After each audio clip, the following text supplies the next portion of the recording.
इन वर्षों में कितने ही बच्चे हॉस्टल आए और गए, किंतु सालू उन सब में कुछ अलग ही थी। बड़ी ही शांत, अपने आप में रहने वाली, ना किसी से बोलती, ना ही कक्षा में शैतानी करती। जब सारे बच्चे टीचर की गैर मौजूदगी में इधर उधर कूदते फांदते होते, वह अकेले बैठे कोई किताब पढ़ती होती या सादे कागज पर कोई चित्रकारी करती होती। विद्यालय में होने वाले सारे कार्यक्रमों में अव्वल रहती थी।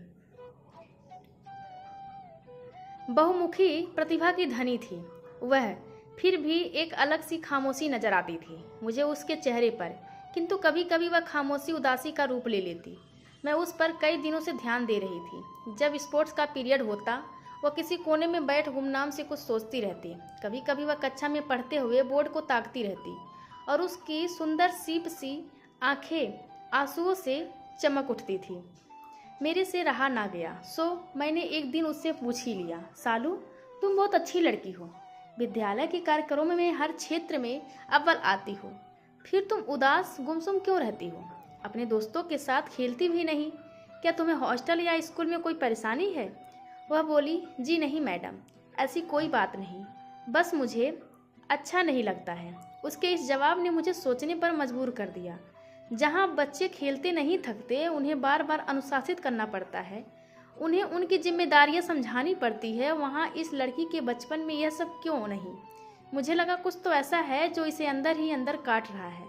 सो मैंने उसका पहले से ज़्यादा ध्यान रखना शुरू कर दिया।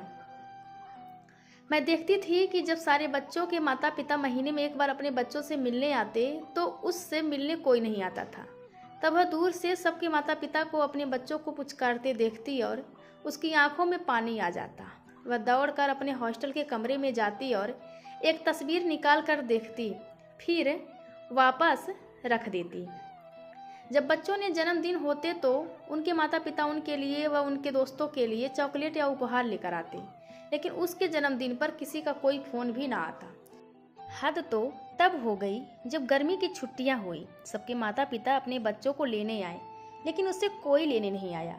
मुझे लगा कोई माँ बाप इतने गैर जिम्मेदार कैसे हो सकते हैं। तब मैंने ऑफिस से उसका फ़ोन नंबर लेकर उसके घर फ़ोन किया और पूछा कि आप इसे लेने आएंगे या मैं ले आऊं। जवाब बहुत ही हैरान करने वाला था। उसकी दादी ने कहा, आप अपने साथ ले जा सकती हैं। मैं समझ गई थी कि कोई बड़ी गड़बड़ जरूर है, वरना इतनी प्यारी बच्ची के साथ ऐसा व्यवहार। खैर, उन छुट्टियों में मैंने उसे अपने साथ ले गई। कुछ दिन तो वह चुपचाप रही, फिर धीरे धीरे मेरे साथ घुलने मिलने लगी थी। मुझे ऐसा महसूस हो रहा था जैसे मैं किसी बड़ी जंग को जीतने वाली हूँ। छुट्टियों के बाद जब स्कूल खुले, वह 8वीं कक्षा में आ गई थी। उसकी शारीरिक बनावट में भी परिवर्तन होने लगा था। मैं भली भांति समझती थी कि उसे बहुत प्यार की ज़रूरत है। सो अब तो मैंने भी बीड़ा उठा लिया था उसकी उदासी को दूर करने का। कभी कभी मैं देखती थी कि स्कूल के कुछ शैतान बच्चे उसे रोतली कहकर चिढ़ाते थे। खैर, उन्हें तो मैंने बड़ी सख्ती से कह दिया था कि यदि अगली बार वे सालू को चिढ़ाते पाए गए तो उन्हें सजा मिलेगी। हाँ, उसकी कुछ बच्चों से अच्छी पड़ती थी। वे उसे अपने घरों से लौटने के बाद अपने माता पिता के संग बिताए पलों के बारे में बता रहे थे, तो उसने भी अपनी इस बार की छुट्टियां मेरे साथ कैसे बिताई सबको बड़ी खुशी खुशी बताया करती थी। मुझे ऐसा लगा जैसे मैं अपनी मंजिल का आधा रास्ता तय कर चुकी हूँ। इस बार दिवाली की छुट्टियां थी और मैं चाहती थी कि वह मेरे साथ दिवाली मनाए। सो मैंने पहले ही उसके घर फ़ोन कर कहा कि क्या मैं सालू को अपने साथ ले जाऊँ छुट्टियों में। मैं जानती थी कि जवाब हाँ ही मिलेगा, और वही हुआ। दिवाली पर मैंने उसे नई ड्रेस दिलवाई और पटाखों की दुकान पर ले गई। उसने पटाखे खरीदने से इनकार कर दिया। वह कहने लगी उसे शोर पसंद नहीं। मैंने भी जिद करना उचित न समझा और कुछ फुलझड़ियों के लिए पैकेट उसके लिए खरीद लिए। दिवाली की रात जब दिए जले, वह बहुत खुश थी, और जैसे ही मैंने एक फुलझड़ी सुलगा कर उसे थमाने की कोशिश की, वह नहीं नहीं कहकर रोने लगी और साथ ही उसके मुंह से मम्मी शब्द निकल गया। मैं यही चाहती थी और मैंने मौका देख उसे गले लगा लिया और कहा, मैं हूँ तुम्हारी मम्मी, मुझे बताओ तुम्हें क्या परेशानी है। आज वह मेरी सीने से चिपक कर रो रही थी और सब कुछ अपने आप ही बताने लगी थी। वह कहने लगी, मेरे माँ व पिताजी की अरेंज मैरिज थी। मेरे पिताजी अपने माता पिता की इकलौती संतान हैं। इसीलिए शायद वो थोड़े बदमिजाज भी। मेरी माँ की शादी के 1 वर्ष बाद ही मेरा जन्म हुआ था। माँ व पिताजी के छोटे छोटे झगड़े चलते रहते थे। तब मैं कुछ समझती नहीं थी। झगड़े बढ़ते गए और मैं 5 वर्ष की हो गई। दिन प्रतिदिन पिताजी का माँ के साथ बर्ताव बुरा होता जा रहा था, लेकिन माँ भी क्या करती, उन्हें तो सब सहन करना था मेरे कारण, वरना माँ शायद पिताजी को छोड़ भी देती। पिताजी अच्छी तरह जानते थे कि माँ उनको छोड़कर कहीं नहीं जाएगी। पिताजी को सिगरेट पीने की बुरी आदत थी। कई बार वे गुस्से में माँ को जलती सिगरेट से जला भी देते थे और वे बेचारी अपनी कमर पर लगे सिगरेट के निशान साड़ी से छिपाने की कोशिश करती रहती। पिताजी की माँ के प्रति बेरुखी बढ़ती जा रही थी और अब वे दूसरी लड़कियों को भी घर में लाने लगे थे।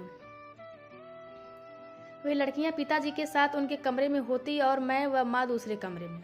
ये सब देखकर भी दादी पिताजी को कुछ नहीं कहती।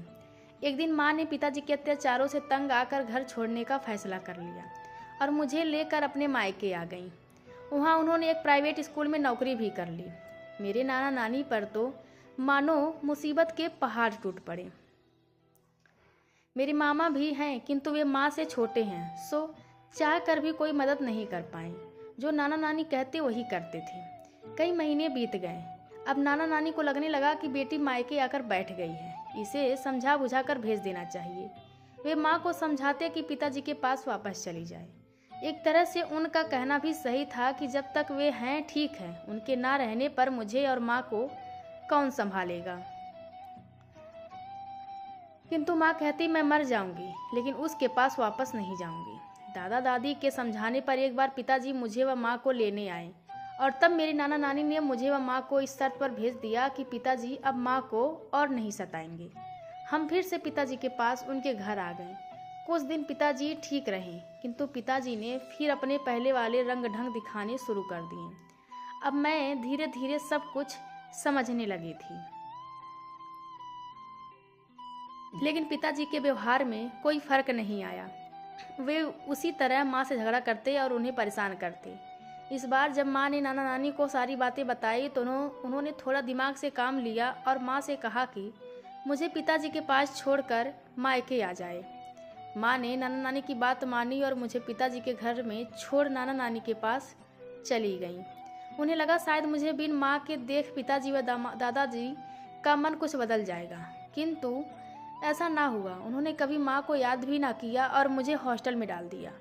नाना नानी को फिर लगने लगा कि उनके बाद माँ को कौन संभालेगा और उन्होंने पिताजी व माँ को तलाक करवा दिया और माँ की दूसरी शादी कर दी गई।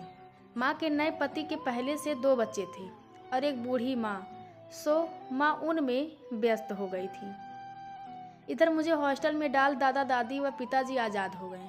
छुट्टियों में भी ना मुझे कोई बुलाता ना ही मिलने आते। माँ व पिताजी दोनों के माता पिता ने सिर्फ अपने बच्चों के बारे में सोचा, मेरे बारे में किसी ने नहीं।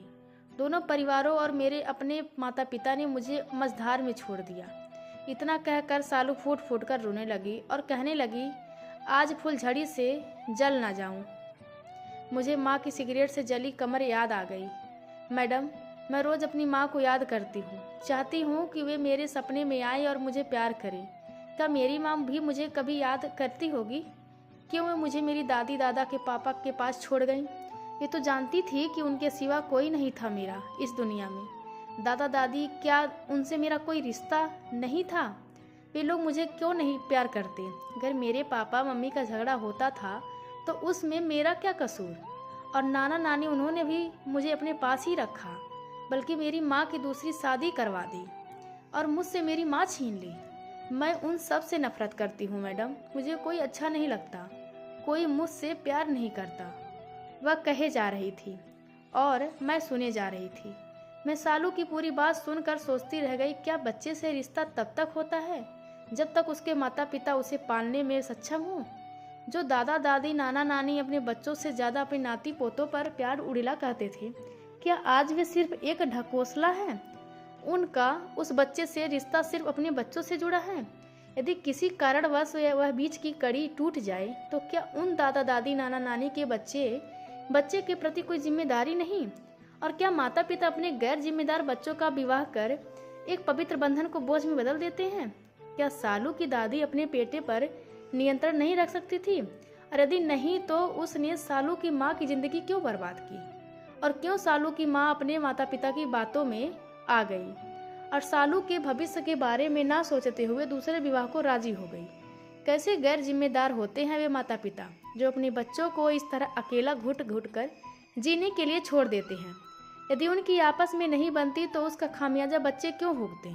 क्या हक होता है उन्हें बच्चे पैदा करने का जो उनकी परवरिश नहीं कर सकते? मैं चाहती थी आज सालू वह सब कह डाले जो उसके मन में नासूर बन उसे अंदर ही अंदर खाए जा रहा है। जब वह सब कुछ कह कर चुप हुई तो मैंने उसे मुस्कुरा कर देखा और पूछा, मैं तुम्हें कैसी लगती हूँ? क्या तुम समझती हो मैं तुम्हें प्यार करती हूँ? उसने अपनी गर्दन हिलाते हुए कहा, हाँ। और मैंने पूछ लिया, क्या तुम मुझे अपनी माँ बनाओगी? वह समझ ना सकी मैं क्या कह रही हूँ। मैंने पूछा, क्या तुम हमेशा के लिए मेरे साथ रहोगी? जवाब में वह मुस्कुरा रही थी और मैंने झट से उसके दादा दादी को बुलवा भेजा। जब वे आए मैंने कहा, देखिए आपकी तो उम्र हो चुकी है और मैं इसे सदा के लिए अपने पास रखना चाहती हूँ। क्यों नहीं आप इसे मुझे गोद दे देते? दादा दादी ने कहा, जैसा आप उचित समझें।